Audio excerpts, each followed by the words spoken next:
Hello, good morning, afternoon, or evening, depending on where you are in the world. Welcome to the webinar. Today we've got a great session with Jamie Green from General Mills. My name is Doug Hampshire, and I lead the customer value team here at Buynomics.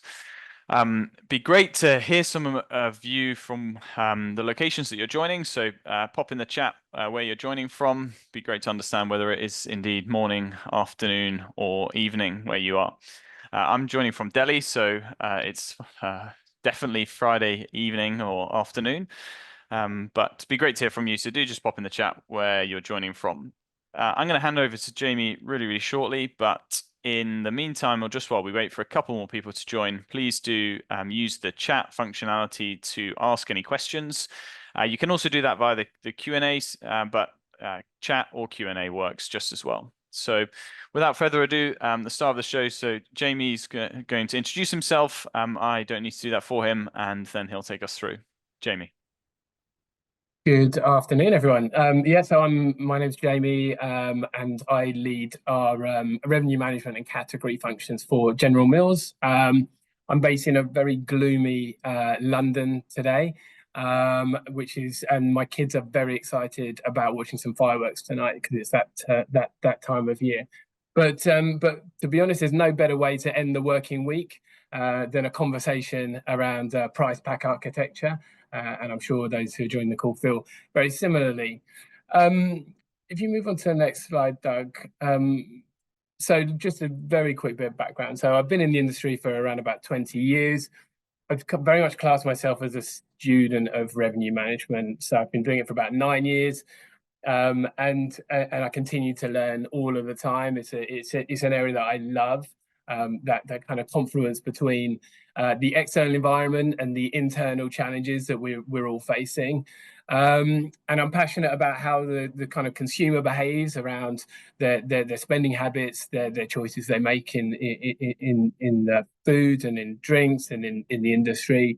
As well as problem solving, because we've always got some of those, and sport.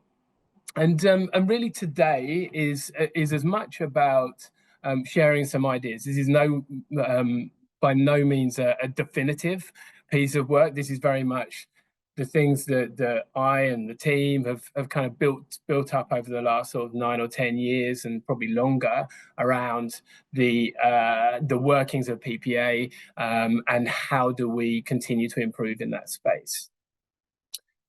And obviously, for those that don't know, so I work at General Mills. General Mills is a large food company, both human and pet food.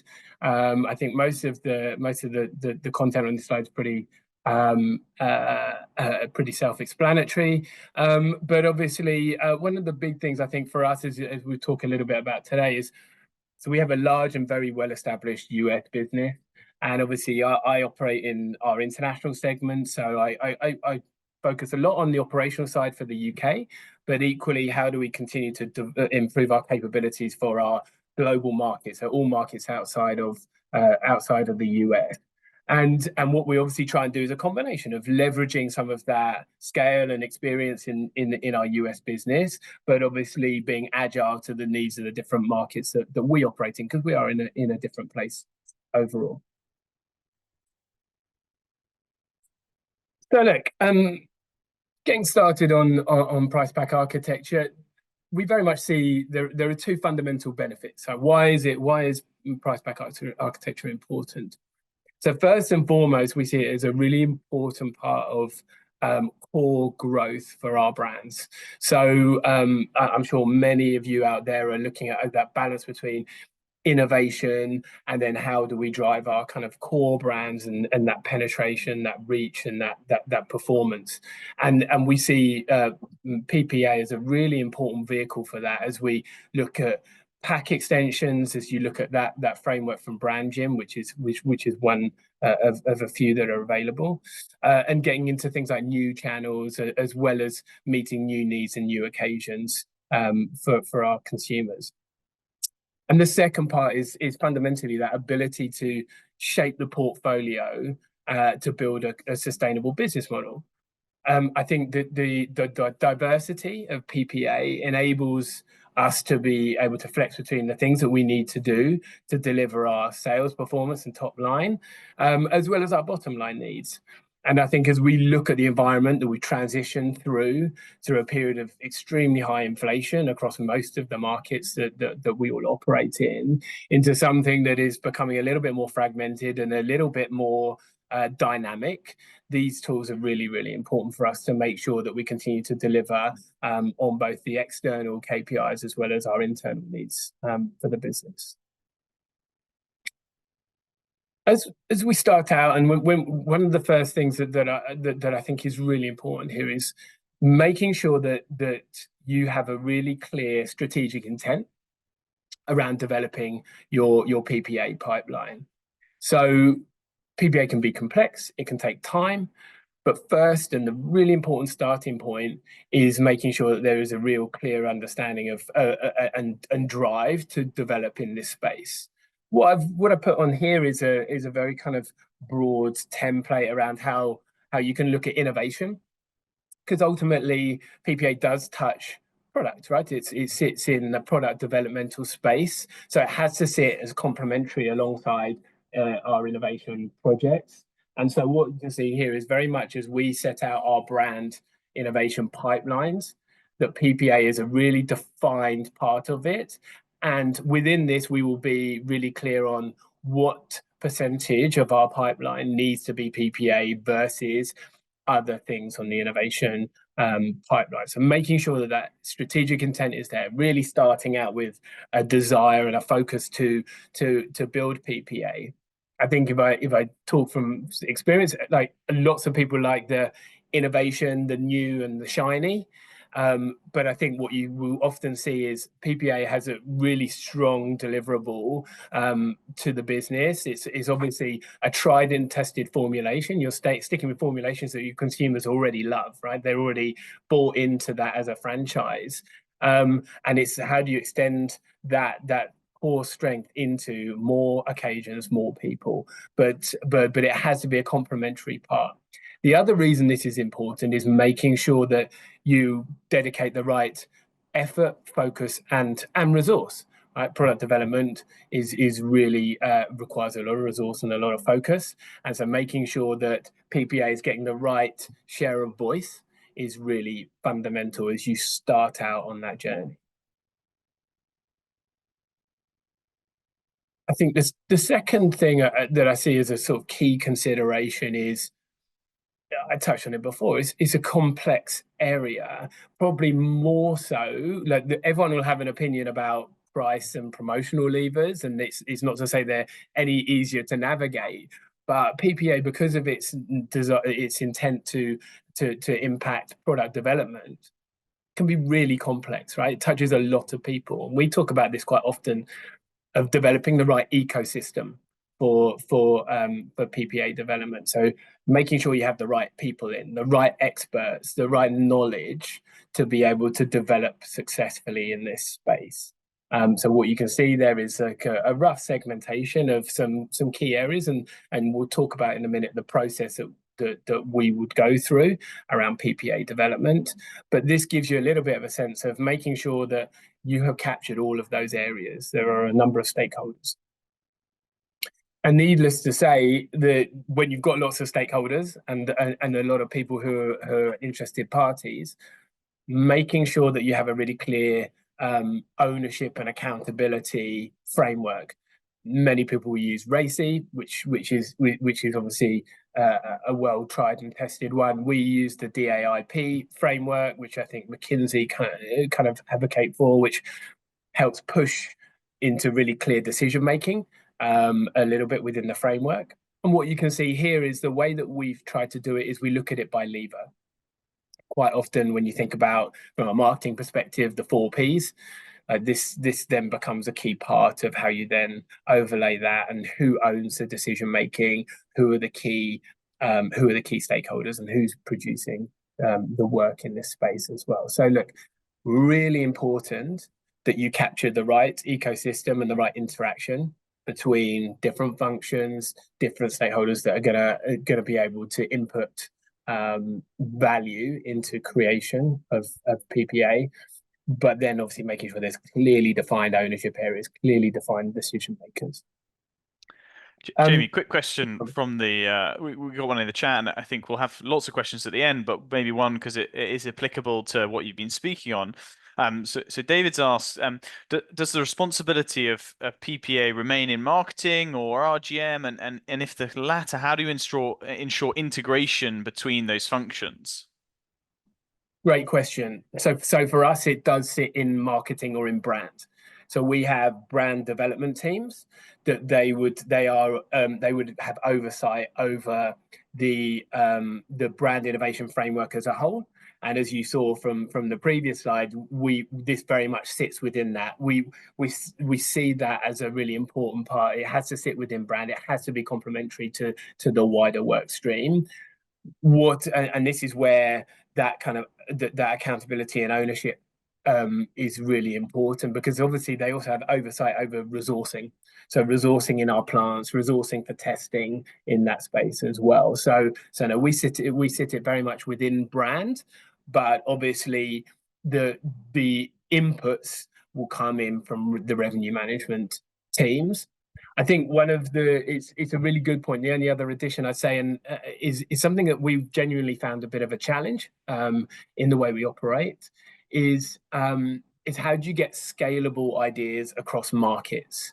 So we will have revenue management teams in lots of different markets, and the needs of some of our brands are slightly different across those markets. Where we are in Australia might be somewhere different to where we are in other parts of Europe or Scandinavia, and those needs are different. So one of the hardest jobs is actually, and the way that we kind of bring things together is we obviously have a kind of a two-way conversation, and we'll talk about this again in the process. Is the markets can input their needs, but then actually trying to determine and like how do you make adjustments for those needs to make sure that you can come up with an idea that is scalable across multiple markets takes some work. So look, hopefully that gives a bit of a sense. So brand ownership has to be, because it touches product and product development, but having a clear pathway and a clear understanding of the inputs from the revenue management team, the sales function and other functions is really vital. I think we had a quick question just to kind of, as you guys think about, and it's probably a moment of reflection about where your business is at. I think one of the challenges that we've also found that we've had over time is those who work in revenue management or have done, and probably some in that broader ecosystem, do have a good understanding of PPA. Quite often, some of the challenges is actually in the wider organization. Do they really see the benefits? We spend a lot of time, for example, with our operations and our supply chain team, trying to go, okay, how do you have that balance between complexity, good complexity, and versus and trying to get them focused on the benefits of doing PPA. So I think one of the important things is how do you make sure that the wider organization has that understanding of the benefits and why we should focus time and energy behind PPA. So it'd be good to get a bit of a sense from you guys, like where do you think your organization is? Is it in a good place? And I think what I'm talking about here is outside. So this is more like leadership understanding of PPA. This is about probably less directly involved members of the development team, whether it's good, whether it's sufficient, as in it's good enough for the needs, or actually whether it needs improving, because this has very much been part of our journey.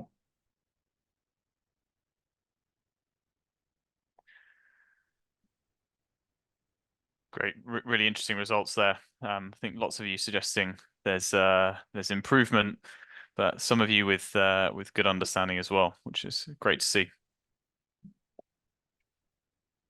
Yeah, no, that's good, and it feels like that's broadly right in terms of how I felt that the businesses are at the moment. Is like some of the more senior stakeholders don't always fully understand the benefits.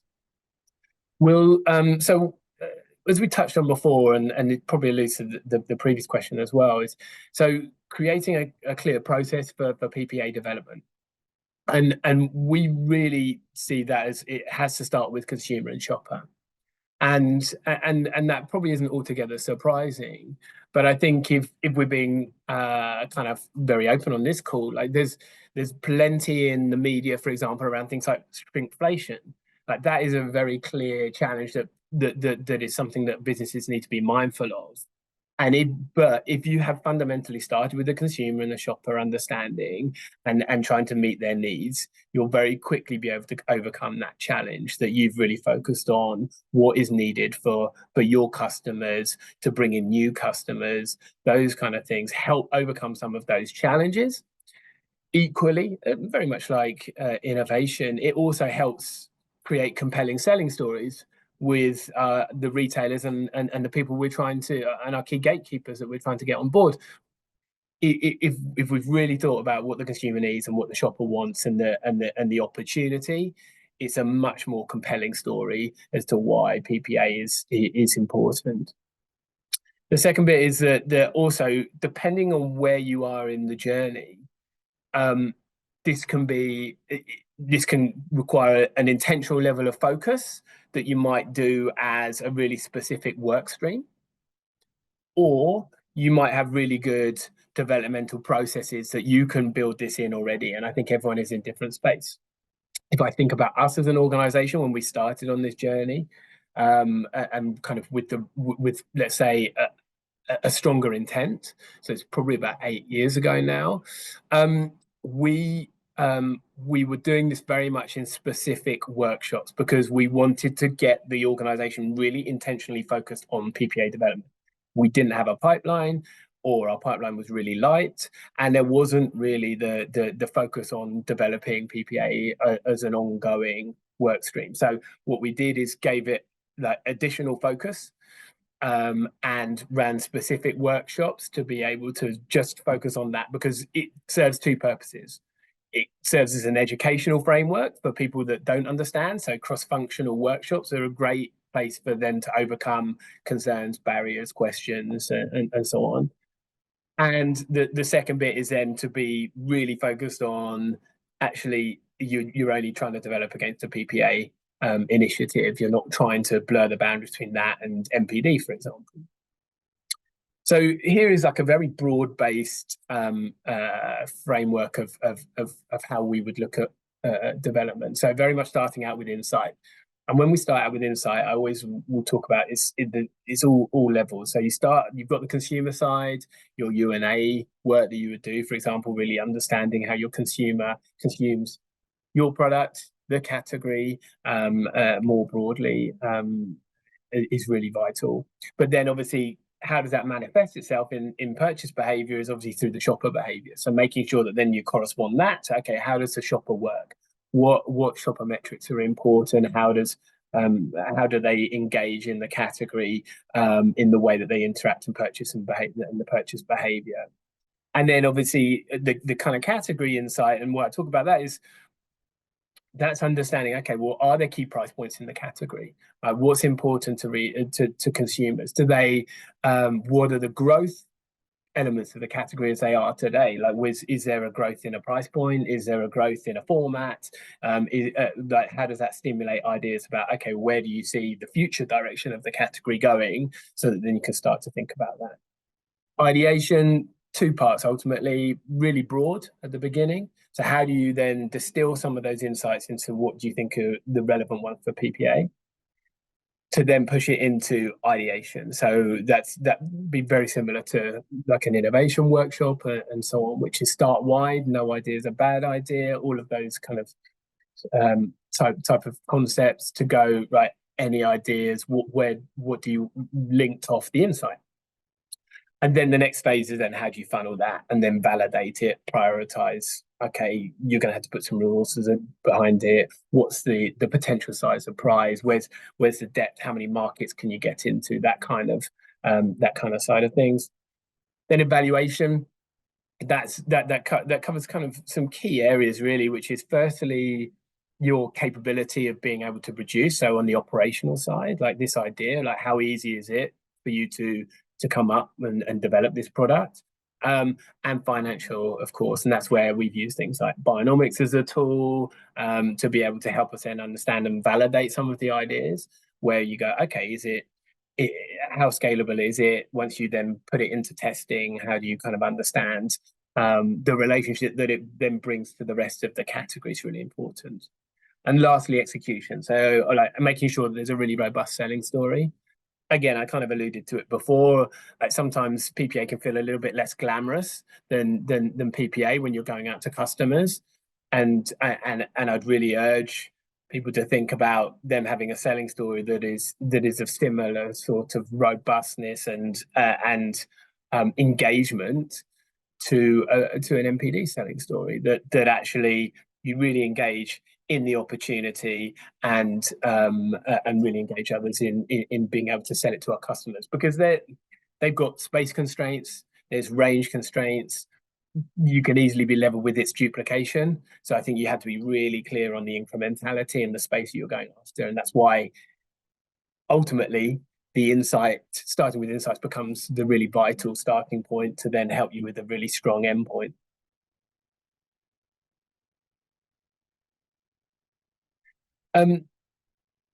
We talked about it a bit before, but the other thing is the diversity of PPA is quite immense, and actually quite a lot of people just think it's about taking weight out of a product, or quite often, and shrinkflation probably has added to that kind of understanding. And the reality is that's only one, and quite often can be a small part of what PPA actually truly is as it shows up in the marketplace. So making sure that those in whatever work streams you take part in, or how you kind of infiltrate information through the business, have a broader understanding of what PPA is and what it can be. And we've kind of bucketed it into a few different areas, and two broader areas basically. One which is like, let's say, more growth orientated PPA. So those that are getting into white spaces, undermet usage and occasion, become really good for being able to drive top and bottom line. I think it wouldn't be unfair to say that right now lots of businesses looking at volume growth being a really important part of their business model, and how they recover that. That's why this element and the growth side of PPA can be really supportive in that environment. And how do you reach more shoppers more often, meet more occasions, and so on. But there's obviously space for, and the other element, which is the more tactical side. So that can be about weight out. It can be about meeting key price points for consumers. It can be about waste.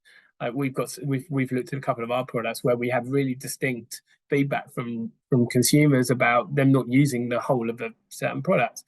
So obviously, how do you then make sure that you can adjust to that around things like food waste?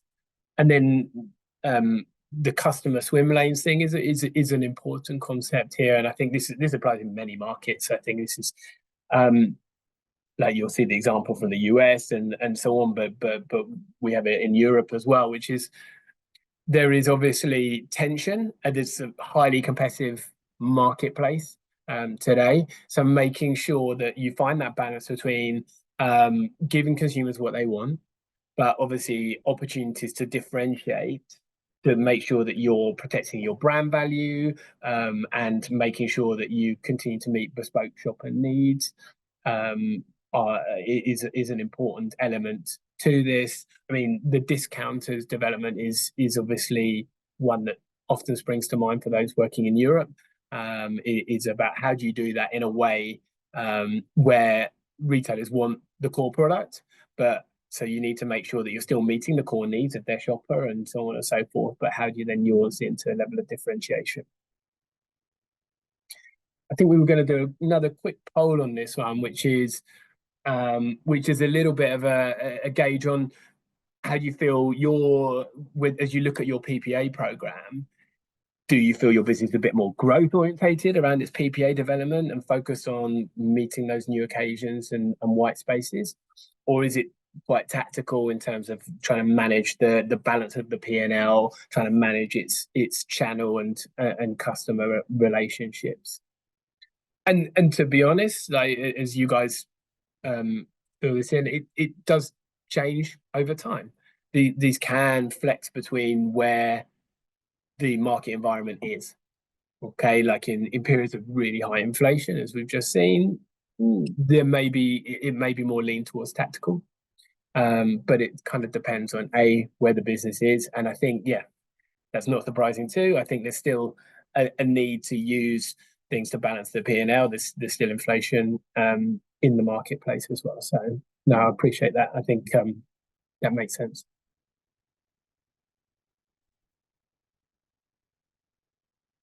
But then the next bit I just wanted to kind of touch on is making sure when you've got a process, and then as you start to then look at as part of that process, what's really important is making sure that you understand the role that current formats play, not only your own formats, but obviously those in the category, and how do you map the jobs that they're doing today, because that will really help you determine where the space is, where's the undermet usage, where's the opportunity for more occasions, more usage, and so on. So this framework, I'm sure a number of you will have seen it or an iteration of it. It's the OBPPC, which is obviously, I think, Coke have used and others as well. There are other frameworks out there, but I think it's generally quite helpful as a reminder of like thinking about the different elements that are important about okay, how does the pack impact the shopper? What and what's the metric you're trying to go after? What's the insight behind the pack as well about how people are interacting today? What roles it play in the broader category, and what roles it play for the retailer? Can it plays a certain and once you correspond all those different elements together, give you a really good understanding of okay, where are their gaps, where are their opportunities, and I think this is really important to make sure, because I think people underestimate quite often the amount of overlap that there is in between products, and so I think making sure you push really hard on clearly defining the role that current packs play. And right at the beginning in these sort of things, quite often you've got a brand that's started out and it's built a level of scale to it. And ultimately the behaviors behind that scale is it is working. But you're at a stage where it's one size fits all. And now what you're trying to do is transition to where are the incremental gains that you can make through PPA on the brand, and therefore really having that deep understanding of the metrics that you are delivering and not delivering against will help you then build stronger ideas, different ideas, and things that actually bring category value as well as brand change.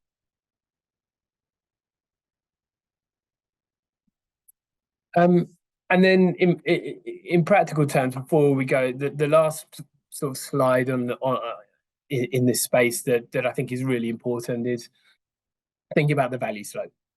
This is obviously where you start to go, okay, well, it's great to have a new format. Where am I going to price it? Like, how you make sure it's commercially viable? Where does it sit within the portfolio? So really understanding the shopper value relationship with the category and the brand, really trying wherever possible to get a good understanding of the consumer willingness to pay.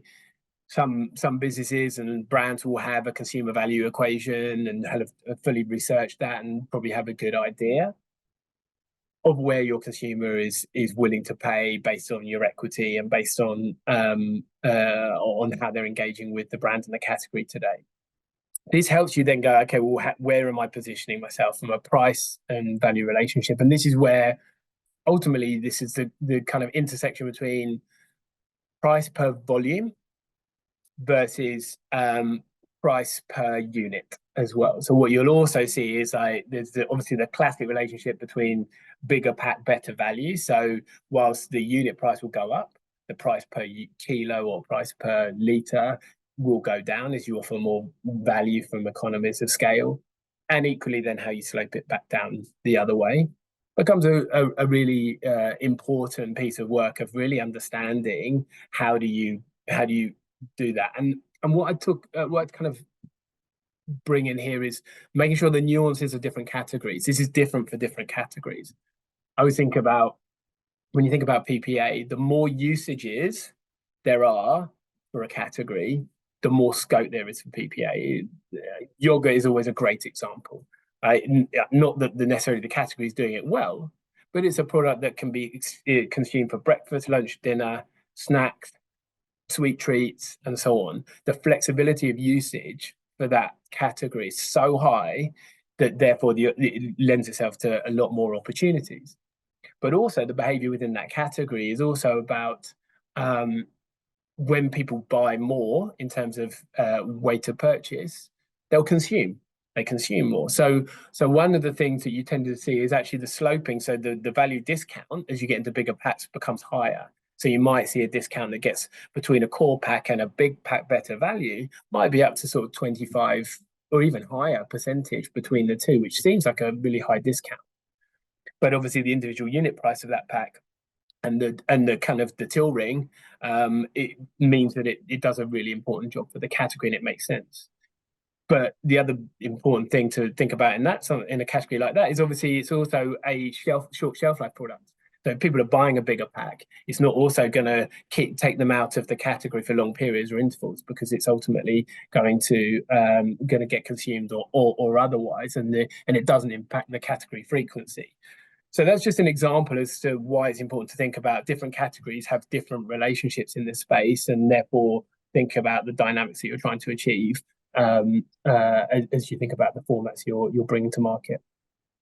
So with those things in mind, I was just going to touch on a few examples, but one from us and a couple that we tend to use just to trigger the thinking that will give you a bit of a sense of some of the things. So look, classic one. I'm sure a lot of people on this call will have seen something, an iteration of this. They're always a really good example because the formulation is quite straightforward in terms of it's Coke. So this is all about the consumer value equation.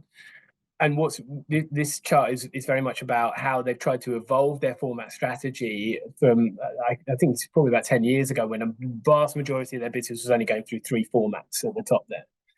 And obviously what they've done is a really concerted effort to really diversify, but segment how their products play a role and how can they therefore diversify revenue and drive price, either price per unit or price per ounce, depending on the shopper mission and the occasion. So obviously pantry filling on the left-hand side, or on one side there, as you look at big multi-packs, and obviously that drives a price till roll price per unit ring. Right hand side is obviously much more about on the go consumption, immediate consumption, single use consumption, where your price per ounce is going to be, or price per litre is going to be more premium, but your unit price is obviously going to be lower than individual unit. And in the middle, it's very much about, they had a lot of volume going through at a really sharp price point on one of their PET bottles, and it was then trying to go, okay, well, what's the consumer occasion? And that was much more about the meal occasion, and therefore how you diversify the volume going through those areas more broadly. You go on the next one. We always quite like this one because it's not food or drink, but it just tells you the breadth that you can get into when you think about PPA. And this is really, again, a product that everyone knows it's a pen, right? And it's a Sharpie, and it's a well-known product, and it used to be one pen. And this is a great example of moving from one size fits all into really understanding how people are using a product to then diversify what they offer, the range of offer. And what you can see along there is obviously some of the differing price points that they do as well. It then helps you then create more value more broadly for the brand. So this one's just a good provocation on things that you can do differently. And then lastly, look, one from us, and so this is obviously about our Haagen-Dazs brand, and I've kind of put it in the way that we looked at some of the frameworks before. So obviously making sure what we obviously focus on a lot here is how do we meet the consumer moments for ice cream, and that can obviously come through multiple channels and multiple behavioural moments. So obviously you've got the entry point, which is the individual portion. Quite often bringing people into brands is like it's a lower barrier to entry quite often, especially if it's a single unit, because it's a lower individual cost price. But obviously the formulation is the same across all of these. And then we obviously have our core Haagen-Dazs pint that you can see there, and that's really focused on driving the penetration and the frequency of the brand, and that's in that sharing occasion. But obviously it can be sharing, or it can be someone wants to consume some and save some for later. And then obviously as you look at the kind of what you say upsize, so bigger pack, better value, we do a 650 ml, which we obviously is again very much tailored towards that broader sharing occasion for the brand. And then so obviously to give an indication of the shape here, obviously what you're looking at for those first 3 items is the price per unit goes from lower to higher. So let's say a pro rata price for a mini cup is, I don't know, for in the UK around about £1. I think it's about £1.30, £1.40. To then a pint, which is over £5, to then the larger pack, which is closer to £7. But what you're seeing on the other side is the price per ounce, or the price per litre, is obviously coming down. So it's more premium on the left-hand side, around about 145, 150, going down to 107 for the bigger pack. But then, and obviously, as you think about this trade-up area, obviously the out-of-home consumption occasion, which we obviously have Haagen-Dazs shops, we create a bulk format that then is used for scooping. And obviously that is very much about the moment. That tends to come under much higher premium for a product because of where it is and its location, and obviously what it offers and the experiential side of it. So that helps us reach lots of different channels, helps us really kind of diversify on what is fundamentally the same formulation, and what already has a really strong franchise. So look, I think if there were sort of three quick takeaways: first, that organizational intent, making sure you've got the PPA process and the ownership. Start with the insights. It's the second one. Really make sure that you are wedding yourself to the consumer and the shopper, and at least, even if it's not perfect, having a good understanding of the impact that what you're developing is going to have. And lastly, I think there's a little bit of patience and focus. It takes a little bit of time. Product development can take time. Some organizations are better and more agile than others. And I think that building up a pipeline sufficiency and an ongoing developmental process is basically the only way that you can continue to build sufficiency over time. If you only do it periodically, you'll end up with big lapses in your planning cycle. Wow, fantastic. Jamie, thank you so much for sharing those thoughts. We've got a lot of questions coming in, so I'll try and group some of them into some themes that maybe you can spend a minute or two on in general. So one of the first kind of questions that we had, or the groups, I suppose, is on like tools. And so are you using any AI related tools? What are the main sources of information and data that you work with to understand the impacts of those PPA changes? And then to kind of build on that, perhaps we could also add in one which is around, let me just make sure I've got it, which is around the kind of roadmap for PPA implementation. So Coke spent millions on consumer research. Like how does a company that doesn't have millions do? So it's kind of toolage and things like that. Yeah, look, really good question. I think so starting at the ideation side, that we obviously start out with making sure that we have shopper data, making sure we bring in all of our consumer research information to make sure that we do that. The tricky bit is actually there's often too much. So our biggest challenge at the beginning is distilling into what are meaningful insights that make a difference. And I touched on that. It's like, which are the ones that are actually going to be that have an impact on what format people see? Because there's obviously thousands of bits of data, and it's how do you then funnel that. Second one, as you think about tools, so there's obviously we use Buynomics, right? And it's obviously that's something that really helps us understand the relationship with the current category. I think if you're going for something that's really differentiated in PPA from what you already have, you may then want to back it up with some more direct consumer learning, and that can often come through conjoined analysis.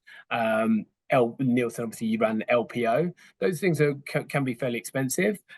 So it's always a tricky balance. You need to research to the level that you think the value of and the disruption that your product's going to bring. If it's really differentiated to what you're offering today, you probably want to do some additional research. So we would use that. So we start out with all of our shopper data, all of our consumer data. Then as we validate it, we then use things like Buynomics or conjoined analytics to really understand consumer behavior or consumer response to the product, as well as we do kind of dips with our first party data of obviously existing consumers. How do you respond to this to get some more anecdotal information? I think through Instacart in the US as well, you can use that to get into some dips of testing as well. So I think the bit I'd quickly bring it back to is you've got to think about test to the level of scale that you think your idea is. You can't go and spend 200,000 on research for a product that you think is probably only going to bring you $250,000 incrementally.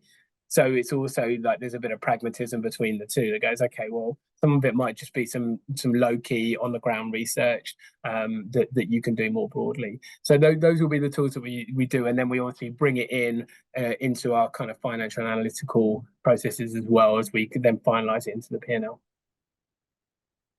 Great, really helpful. I think maybe a few more we've got time for. So this is kind of around the processes that you go through and the journey that you go on. So two quick kind of questions that are similar. So which areas do you find the hardest to get on board with that PPA journey? And do you have any tips on the best way to keep that alive throughout the year? Like you and I have spoken a lot about the kind of how long it takes to implement something in market and get that change. So do you have any tips for keeping that alive and keeping that top of mind across the business, as well as the areas that you find the hardest to get on board? Yeah, I mean, if I touch on like the hardest areas that we've generally found are operational agility, because what you find is, okay, you might not be able to produce something within your own operational network today.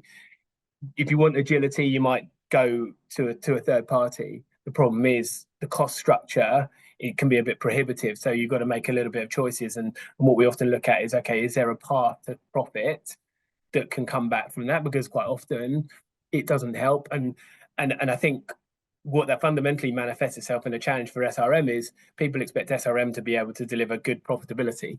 And so that can cause a bit of a tension because you come up with an idea that's technically in an SRM arena, but one that's potentially a bit dilutive. So you've got to go, okay, well, what's the path to profit and how you do it? So the first tension we often find is like the operational capability.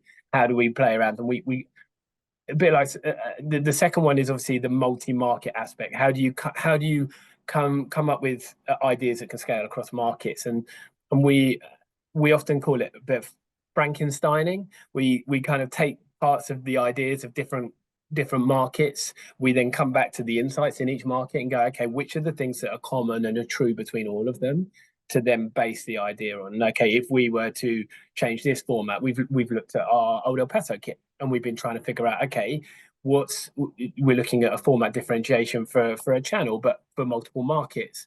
And it's like, how do you, and each market is asking something slightly different. So we've gone, okay, well, what are the things that we can compromise on and what are the things we can't? So the second one is obviously multi-market scalability. And the way we do that is that just takes time and effort and communication. And then the third one is like customer selling. I think we quite often find that retailers still don't fully understand PPA, and we've got some good data points that actually will tell you the incrementality and the return on PPA is better than some of our innovation, or a lot of innovation in the category actually. And the other thing we tend to find is it's more sustaining, so more sticky. So we see that PPA, when it's done and done well, lasts longer than NPD in the marketplace as well. But retailers and some of our stakeholders are not there yet. So for us, I think they're the ones that we work hard on, and they're the things that create tension, I think, as we deliver. So the operational agility, the customer engagement, and the scalability of ideas across multiple markets are probably the three big challenges we face. Yeah, that's really interesting, really insightful to hear around the kind of stickiness idea. I think probably got time for maybe one more, maybe two, but let's go with this theme, which is around kind of understanding the shopper and the consumer. And so kind of first off, the question is how do you understand that a given problem can be solved via PPA? So we just talked about the different ways, but how do you know that it's PPA and not other marketing efforts, like you need to educate or advertise or whatever that might be, and kind of linked to that, how do you get that knowledge? How do you gather that consumer knowledge and input that into your decision making? Really good question. It's why it's important that we talked a little bit about being part of an ecosystem, because absolutely right. You've then got to bring PPA in as one of the levers around driving demand for your brand. That also includes promotions and execution. It also includes marketing and communication and so on. So first of all, making sure that you've got that ecosystem, that you're having that discussion. Second one is one of the big things we often look at we review quite regularly is the barriers. Like what are the barriers to the category, to the brand, to the product? And then exactly that point is like, okay, can that be like, for example, one of the challenges on Mexican food is one of the big barriers is it's too spicy for some people's palates. I'm not going to solve that by PPA. All right, that is an innovation formulation conversation. Whereas obviously, that one of the other barriers is I forget to buy it or I don't think about it. And that is a visibility, reach, and channels thing, which I can solve by PPA because I could actually get into more stocking points if I change my format and be more accessible. If I can get into convenience with a slightly different format, then that enables me to overcome that barrier because I'm not there today. So I think the first bit is like we often look at what are the key barriers for the consumer and the shopper today, and then how can they be overcome? What are the levers to do so? So I think that would be a really important one to help just determine which way you go. Shopper data, like or the consumer. The bit that's always tricky is here is how you financialize or how you put numbers on some of the consumer behavioral side. Like this is a bit why obviously conjoin can sometimes help test that. But quite often, as an example, the thing that I always find a little bit frustrating is you can ask someone, okay, well, would you prefer to buy an organic apple or a non-organic apple? Or would you pay more for an organic apple than a normal one? And the consumer will go, yes. But if you then put the organic apple out and it's like $1 more expensive than the apple that's 50 cents next to it, you haven't tested like maybe only 1% of people are willing to pay that. Whereas if it's only 10 cents more, 90% of people are willing to pay more for. So that's the bit that we try and get into is that testing of like engagement between that, and that's what I talked about consumer willingness to pay, and that bit between okay, well, you're willing to invest in something, but you've got to be able to test how far that goes. Like, where do you lose people on the journey? Like, how far can you stretch it? Becomes a really important part of understanding the consumer behavior is not whether they're interested in something or not, it's how do you quantify it that becomes really important as we evaluate stuff. Perfect. Jamie, thank you very, very much for your insights and wisdom today. I get to speak to you fairly regular, regularly, but I'm sure you wouldn't mind if people connected with yourself on LinkedIn. I think Ksenia sent your details earlier in the chat, so please do connect with either myself or Jamie if you've got more questions or comments. It's been great to have you with us today. The final thing I would say is we've got one of the last webinars this year. So November the 29th, Ingo is going to be taking us through the pricing strategy for 2025. So things to think about when you're looking into next year, what to do, what maybe not to do. You can sign up in Ksenia's posted the link in the chat. It's been great to have you with us. I think we've enjoyed answering your questions. I've enjoyed hearing from Jamie, and hope to see you next time. Thank you very much. Okay, thank you.